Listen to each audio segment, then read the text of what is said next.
So redemptive operations is what this panel is about. And when we talk about operations, the three areas that we're really focusing on are the culture, the business model, and partnerships. And this is getting into how do we build our ventures.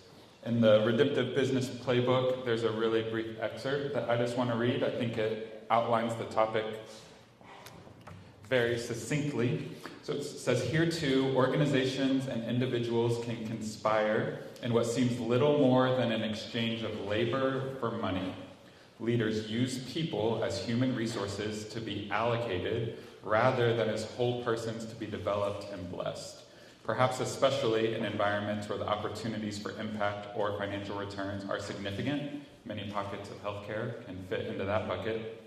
We may invest in our people's usefulness to our venture, but this language can feel hollow if we demonstrate little regard for their lives outside or beyond their tenure at the organization. Instead, we long for our organizational culture to reflect grace and truth, and for members of our team to bring their whole selves to work and be energized by their work for their whole lives. We aim to create workplace cultures that cultivate and celebrate redemptive action, blessing people by giving more than we ask in return. So as I tee that up, I'll introduce our two panelists, Brian and Mark. Brian, what comes to mind for you just from the redemptive operations and what you're doing at Providence?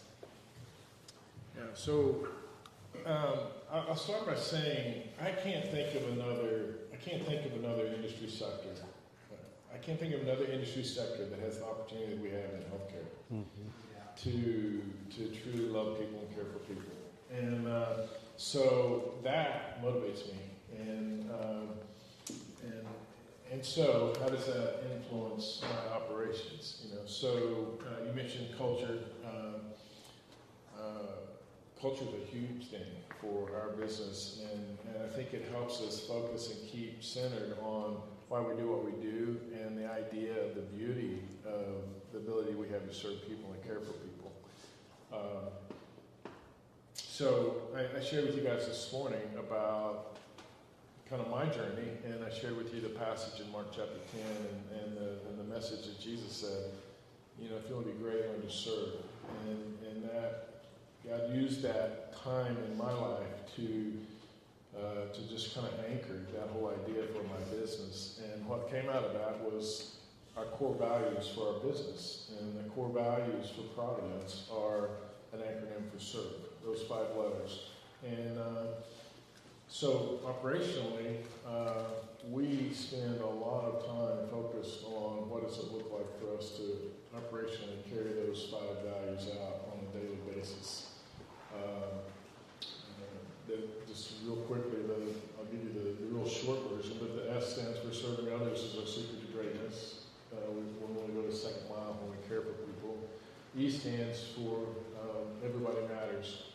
We will care for everybody with dignity, respect, and compassion as we want to be cared for. R stands for results, means that we want people to be better because we've been there. We also have to create positive business results, sustainable business results.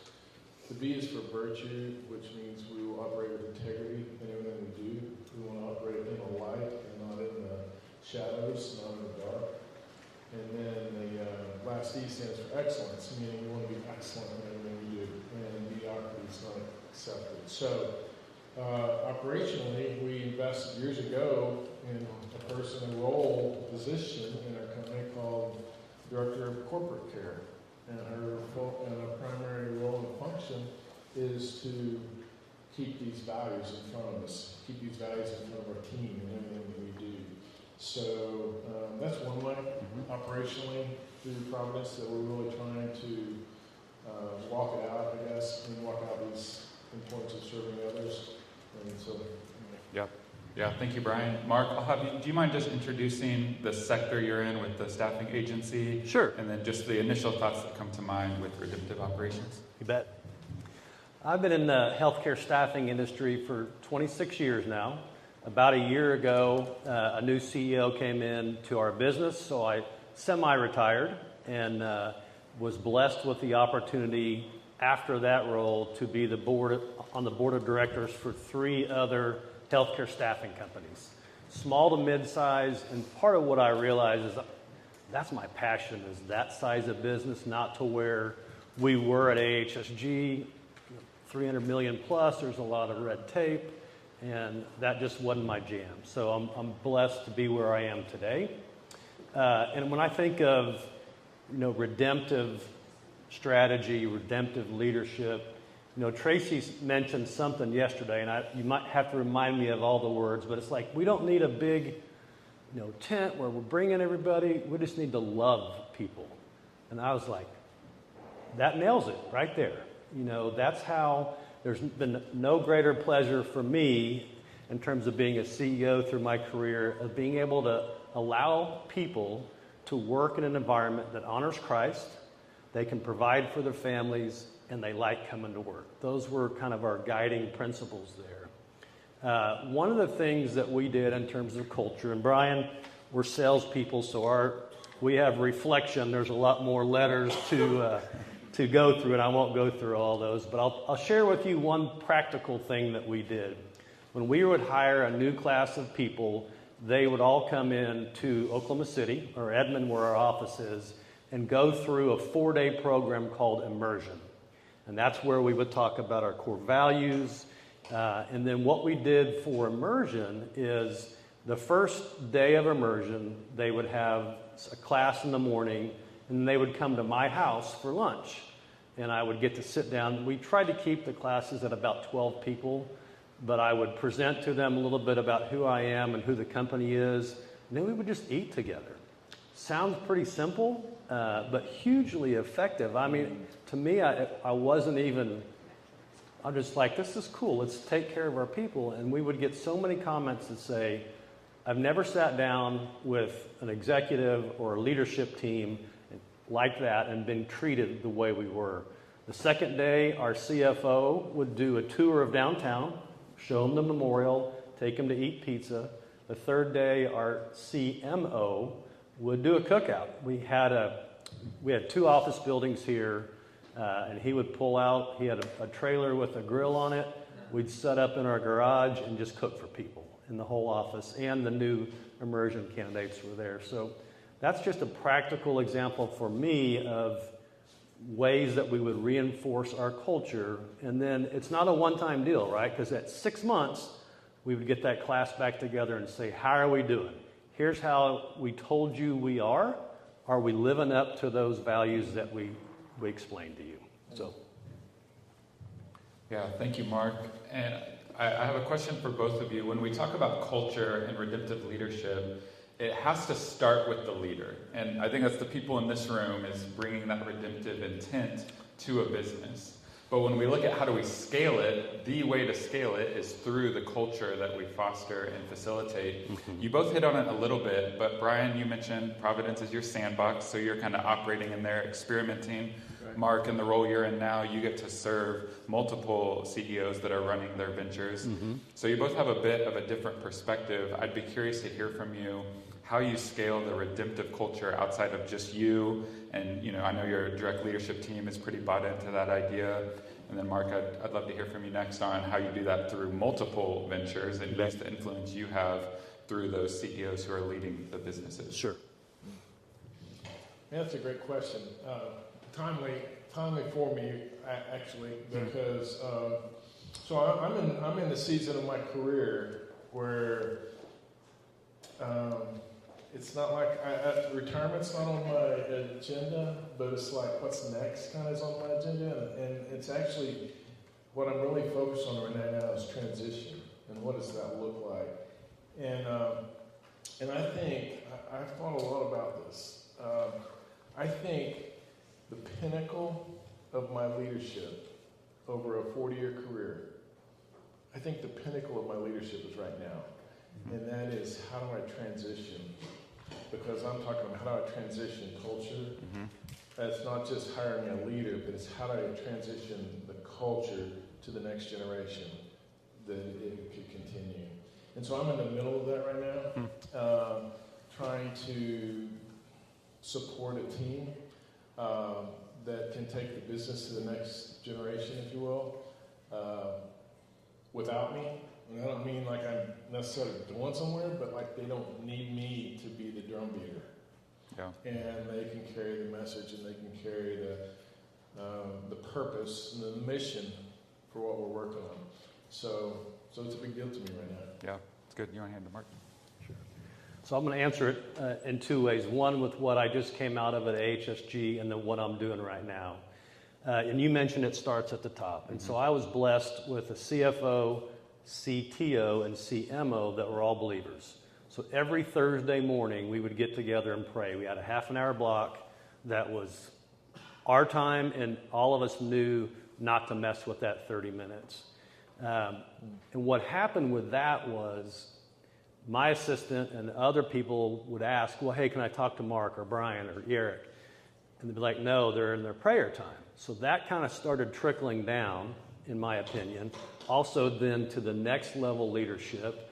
And that's how it starts at the top, but that's how it permeates through your culture as well, right? If they know that we're praying for the business Thursday morning regularly, that's an opportunity to share when people ask, well, what are you guys doing up there, right? We got to do that for sure. So that was great. Another part of culture of what we did, and then I'll talk about what I'm doing now, is we did called a morning show. So every Thursday morning at 10 a.m., we would broadcast on Teams. We had 4 offices in 4 different states and then several hundred remote workers. And we would talk about the business. We would share what's going on. But the biggest part of that half hour was shout-outs, right? Loving on your fellow employees. Hey, thanks for your help doing this. Great job doing that. And just little things. You'd be surprised at how much people enjoy being acknowledged and rewarded for their hard work and not overlooked in a big engine. And then today what I'm doing is with the 3 companies that I'm on the board with, I'm the mentor for the CEOs. So when you're a CEO of a small staffing company, you wear all the hats. I know you guys do that as well in the businesses that you are in. But I've been there and done that, and there's a big load to carry, so I'm there to be a sounding board and to support and mentor them, but also there to pray for them. One of the CEOs' mom just passed. So when we were on a one-on-one, I said, can I pray for you, man? And he's like, oh, absolutely. So those little nuggets of time that they don't come around too often, but when you get them, take advantage and do it. So in healthcare, it's pretty intense a lot of times. Jeremy, you talked about how in the home healthcare you have labor that's not getting paid a lot. They're working a lot of hours. I know that's a big part of your world and healthcare in general. So when we talk about culture and a redemptive venture, Brian, for you, how do you create rhythms of rest and grace in that culture while caring for your patient population and your employees and any other stakeholders that are involved in that? I guess the word in my mind is, how do you institutionalize that to where you've built a system that is conducive for it in a world where really everything is pulling you in the other direction? Yeah. Jeremy hit on a little bit a minute ago, and I love what you're doing with your providing some counseling and things for your caregivers. Yeah, that's good.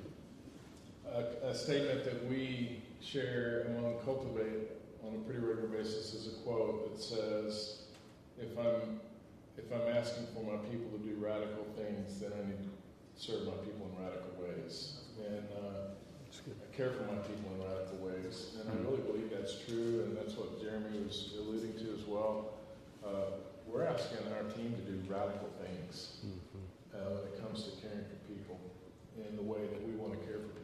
Mm-hmm. And so operationally, so what does that look like, and how do we care for our team? And how do we avoid burnout? How do we avoid them just grinding down? Whether it's an RN doing patient care and wound care, and a therapist doing rehabilitation, or a caregiver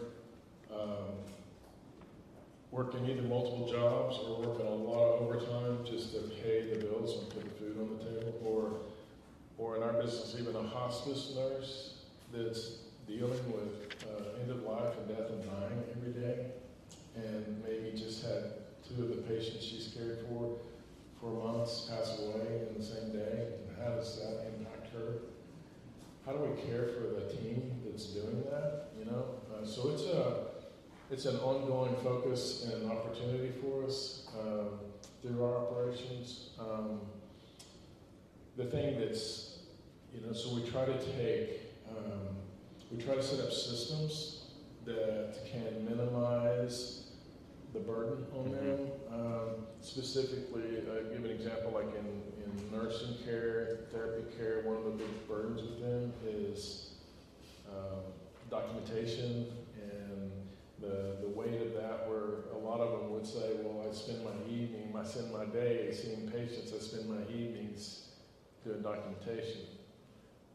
So I'm really interested in what you guys are doing with AI, and how can we use, that's the kind of the buzz of the industry right now, how can we use AI to not replace that bedside care for the patient, but to take some of the load off of my nurses by helping them with documentation and coding and things like that. So I think that's, how do we use technology even to create that culture without the fear of they're not being replaced. I'm not replacing their bedside care, but we're using technology to take burden off. That's just an area we're starting to scratch into right now and learn. Another area that's real live right now, this week we spent hours and hours talking about employee benefits. And, we've already expressed that we're in a broken system from a reimbursement and payment system. So, without, tears running down my cheek and getting all sympathy here, but the system is broken. And what I'm getting paid is less and less and less every year to do more and more and more. And specifically the medical care side of my business. And how you operate and care for your people in radical ways when you're getting squeezed in that way. It's a real issue, guys. And we're trying to keep in focus that we want to be generous with our team. We want to care for them in radical ways. And we're trying to look through that lens, even when we're thinking about our health insurance just gave us a double-digit increase, and Medicare just gave me a 6% decrease, all the same month. Yep. And how do I care for people in radical ways and doing that operationally? And some of it comes with sacrifice. It's just, I'm not trying to, some of it comes with sacrifice, that we have to make decisions that it does squeeze margin in some ways, but everything we do is based on how we care for people. It's based on how people care for people. We've got to have people that believe in that, and so we've got to take care of them. So we're in the middle of figuring that out and working through it, but trying to keep, the redemptive lens in our perspective of why we're doing it and how we want to care for our own people. So I want to pull the financial thread a little bit, because one of the buckets on redemptive operations is the business model. So we've got revenue expectations, we have profit margin. We've all talked about how if you don't have margin, you don't have the mission or the ministry. So how do you balance that tension with everything Brian's talking about, where he's getting pinched? Mark, I'd love to hear your perspective just from the financial side on how do you build a venture operationally that produces the profit it needs to serve its patients, its employees, the ownership group. There's multiple people involved in that process. Yeah. I'd love the singular answer from you on how do you do that? How much time do I have? Like 6 minutes. Okay, so this has been a theme throughout my career, is rewarding your employees, because it's just the right thing to do. It's the way to honor the Lord and what you're doing. So I'm going to give 3 quick examples. You got to have the ROI before you can do these types of things. But in my first business that I ended up selling, I got some cash at close, and then we had a pretty big opportunity for an earnout. So I brought in my top 10 people and said, you guys are going to participate. You got us to where we are today. And so within the next 12 months, if we hit these certain targets, this is what it's going to mean to you. And for some of them, it was kind of a life-changing deal because we smoked it. Then in the next business, I was always very transparent. Now, you can't share in-depth financials with every employee, but on that morning show that I mentioned, I would, on a monthly basis, talk about just kind of our revenue and our profitability, right? So you need to know, as working for our company, where we're at and how we're doing, and I want to be transparent about that. Along with that, every employee participated in an annual bonus plan, except for our, kind of part-timer, hourly workers. Everybody that was on salary, it was based on tenure, based on responsibility. And so at the end of the year, if we hit our targets, they would get a bonus, right? Now, and that's a bonus plan when you talk about sacrificing, Brian. Our executive team could have said, we're keeping because it's our decision. Here's your bonus pool. You guys figure it out. We could have kept it all, but that's not the right way to honor the Lord and how you're doing business. And so I'm carrying that on today with the 3 companies that I'm on board with, is encouraging them to look at how do you craft a bonus plan or a way to reward your team and not just yourself. Hope that makes sense. Yeah. So I think we have time for one more question, and I'd love for you both to speak on it. The last bucket when we talk about redemptive operations is partnerships. So that could be equity partners, it's your external vendors that you work with, it could be your referral partners. We are managing all of these relationships outside of our organization. How do we do that in a redemptive way? I think often you can feel that temptation to take advantage of them for your business's benefit. But when we look at the redemptive model of how can I sacrifice so that all of us can win in this outcome, I know you're managing a lot of those partnerships. Mark, I'm sure you have some experience there too. So maybe 2 minutes each. Would love to just hear some thoughts on how you go about managing those external partnerships. Well, something I started several years ago is at the beginning of the year, I put together a prayer list for Providence. And try to keep it as succinct as I can. But this year I have 7 things that we're praying for our county. And I print these on laminated cards and I hand them out to friends and family and those that would appreciate having an opportunity to pray for our county.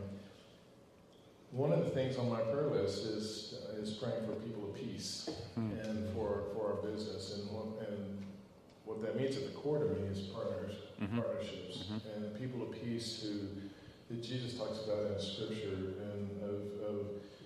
and those are the people that we're praying for and that we're looking for. We're looking for partnerships. We're looking for people who are on the same journey, and they're not everywhere.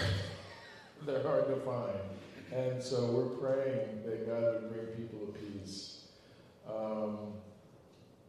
I'll give you an example. The business that Michael's affiliated with, and Clay Steves, who a lot of you know and are here because he invited you and normally would be here, he has a company called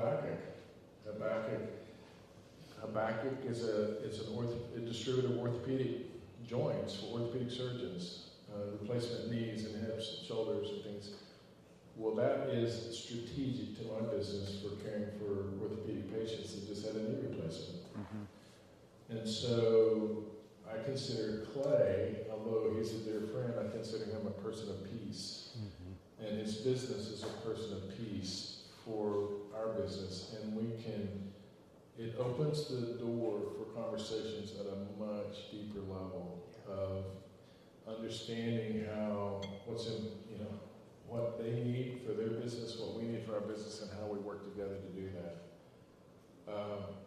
Cynthia, believe it or not, there's a person of peace right now in St. Anthony's Hospital that we're working with and having these kind of conversations with.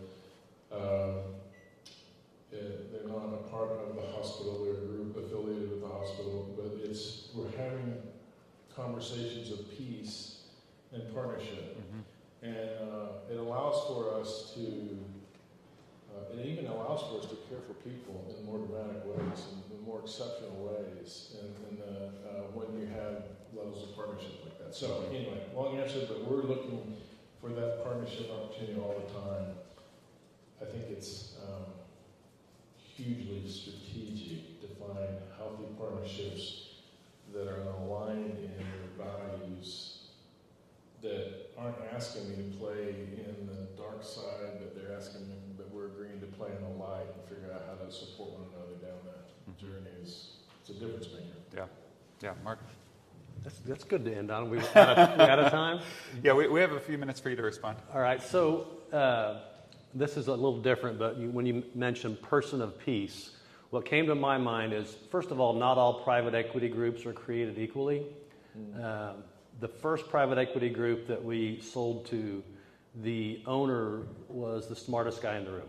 So my executive team and I just had a prayer every week, is like, just let us get through this time with this guy.